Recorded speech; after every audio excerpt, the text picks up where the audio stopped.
Rejection didn't break him. It exposed him. It stripped away the excuses. It revealed who he was when applause disappeared. 37 times. Not once. Not a bad week. Not a temporary setback. 37 closed doors. 37 conversations that ended the same way. 37 moments where quitting would have looked intelligent. Responsible, even. Because at some point, persistence stops looking brave and starts looking embarrassing. Every rejection had witnesses. People watching him walk back the same path. People whispering, "Didn't he already try?" They weren't cruel. They were realistic. Most people quit after the third no. Some don't even survive the first. The first rejection shocks you. The second humbles you. The third makes you question yourself. After that, it's no longer about the goal. It's about your ego. And that's where most people disappear. But he kept showing up. Not loudly, not defiantly, quietly.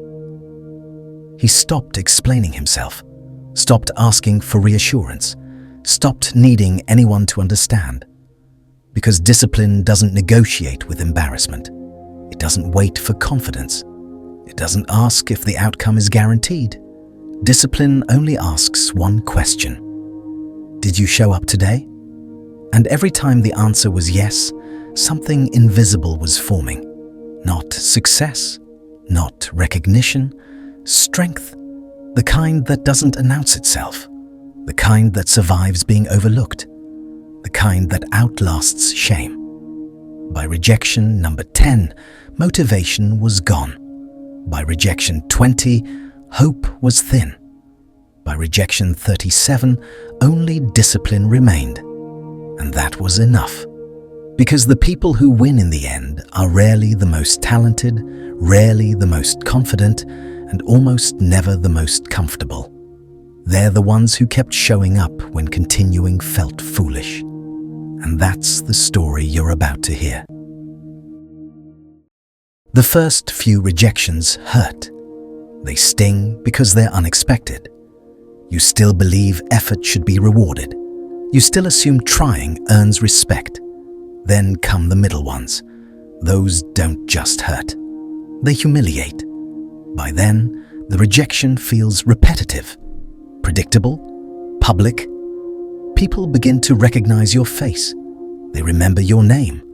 They remember the outcome. That's when rejection changes its tone. It stops saying no and starts asking a more dangerous question. Who do you think you are? Not in words, but in silence, in raised eyebrows, in the pause before the refusal. And that question is aimed directly at the ego. Because ego wants effort to equal validation. It wants persistence to look respectable. It wants struggle to be admired. Rejection offers none of that. Most people confuse rejection with identity. They don't hear "not yet." They hear "not you." They assume being turned away means being unworthy. That failing publicly means being exposed. That continuing means being delusional. So they stop, not because they can't continue, but because continuing feels embarrassing. Discipline knows better. Discipline doesn't ask rejection to be polite.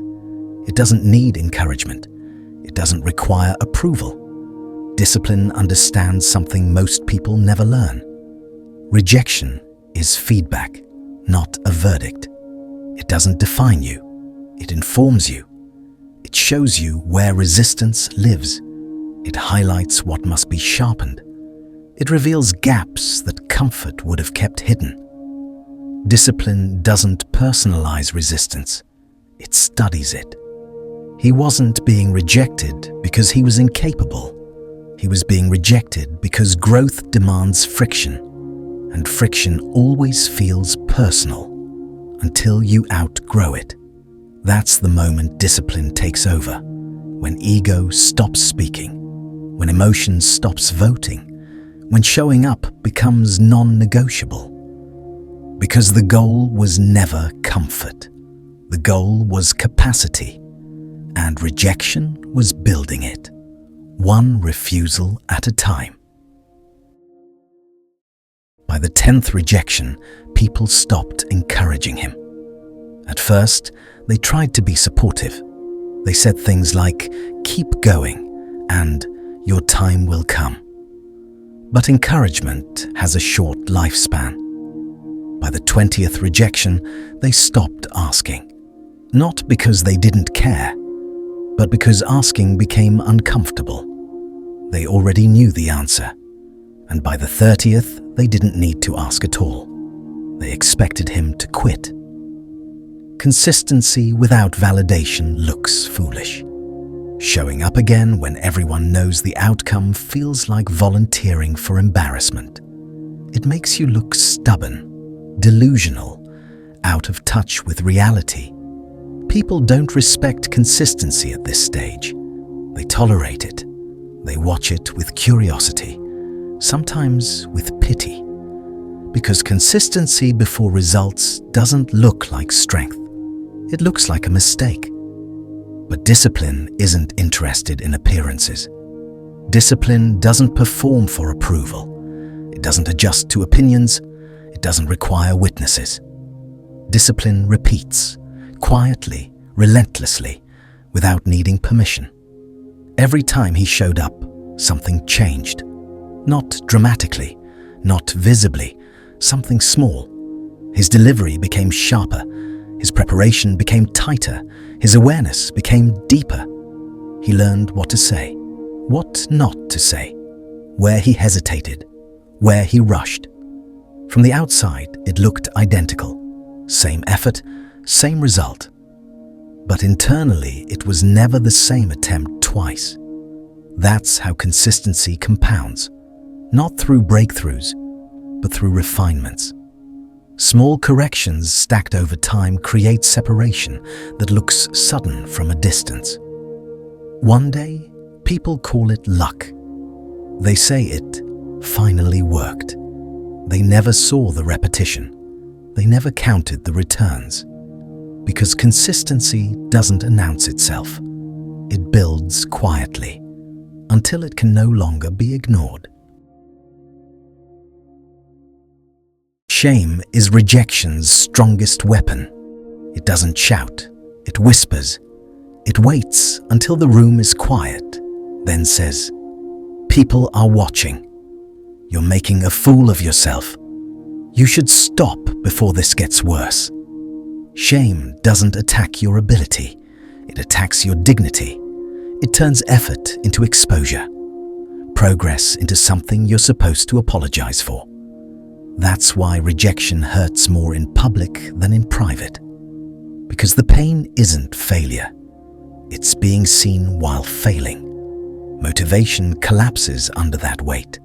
Motivation needs encouragement. It needs hope. It needs reassurance that this will all be worth it soon. Shame removes all of that. But discipline doesn't argue with shame. Discipline doesn't ask, "How does this feel?" It asks, "What's the next step?" No drama, no self-pity, no internal debate, just execution. He learned something most people never do. Embarrassment is not a stop sign. It's just a sensation, a flush in the face, a tightening in the chest, a voice in the head begging for retreat. And sensations don't get a vote.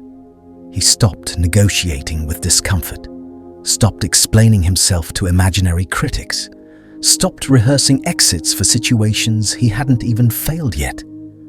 Instead, he moved. He showed up while uncomfortable. He spoke while exposed. He acted while feeling watched. Not because the shame disappeared, but because he stopped obeying it. That's when rejection lost its power. Because rejection needs emotion to win. It needs you to care more about how it feels than about what needs to be done. And once embarrassment stopped deciding his actions, it became harmless. Still there, still loud, still uncomfortable, just irrelevant. Because embarrassment only works when you let it vote, and discipline never puts it on the ballot.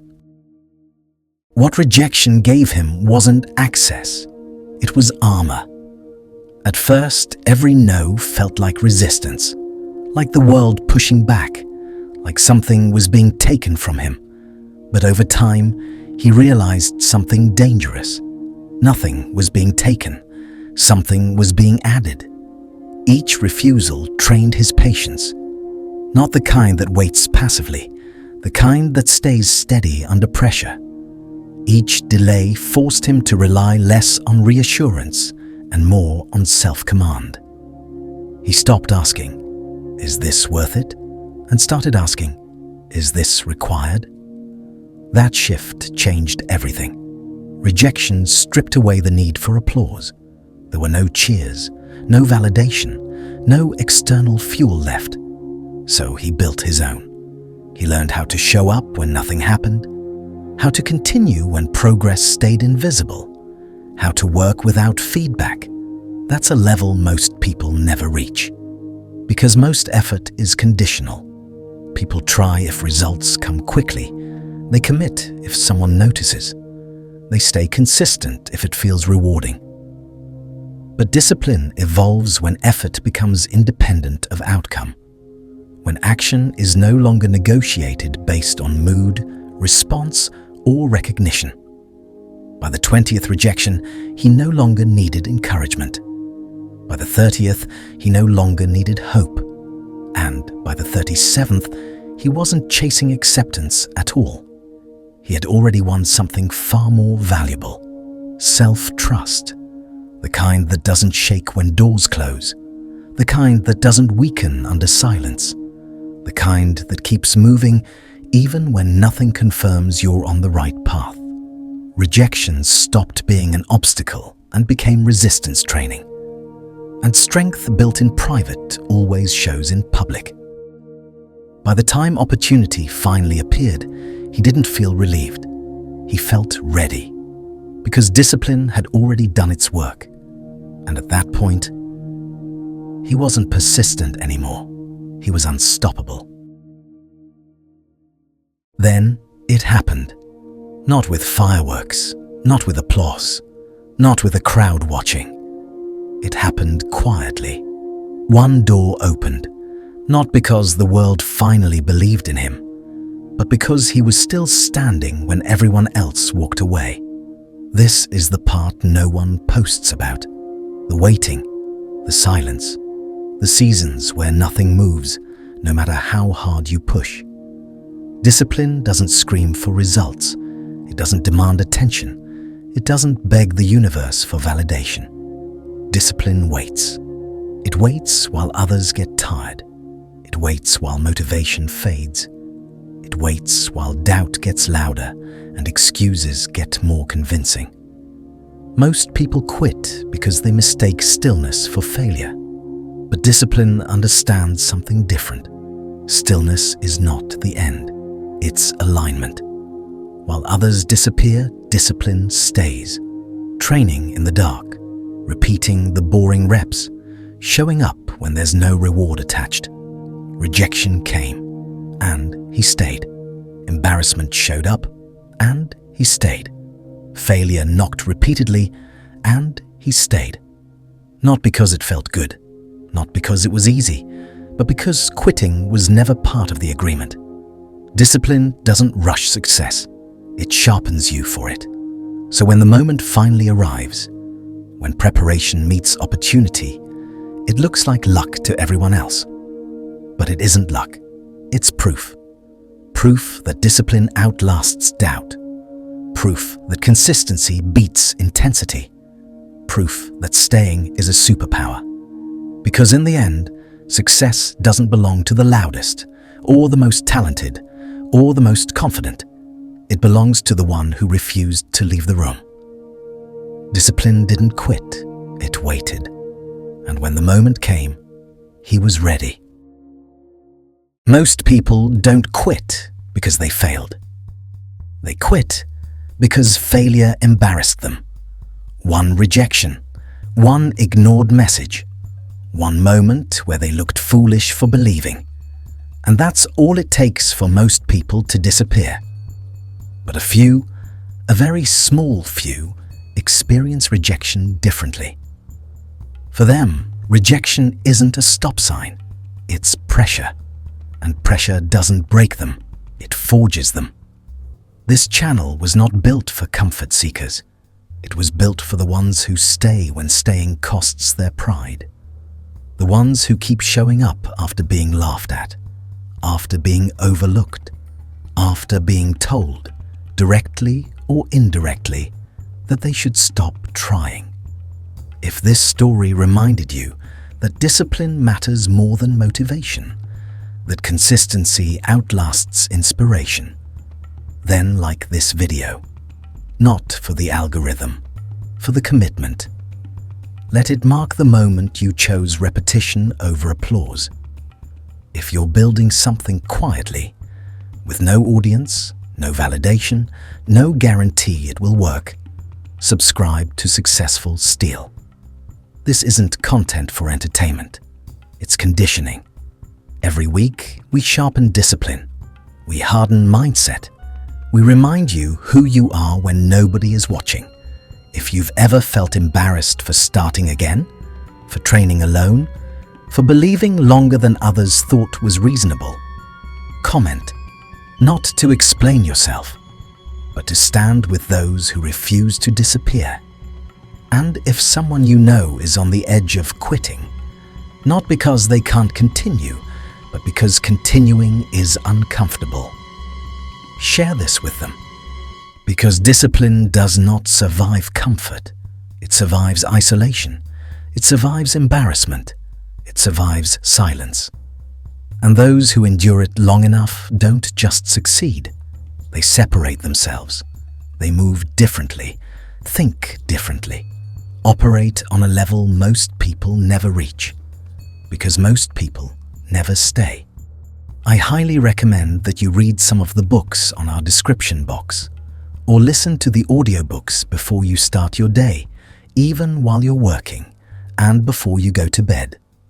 It will help you understand life differently. For our subscribers who are finding it real hard and feel like talking to someone, comment-free live session, and we will schedule an appointment for a free live consultation with one of our team members. This free consultation sessions will last until the end of February 2026. This is Successful Steel.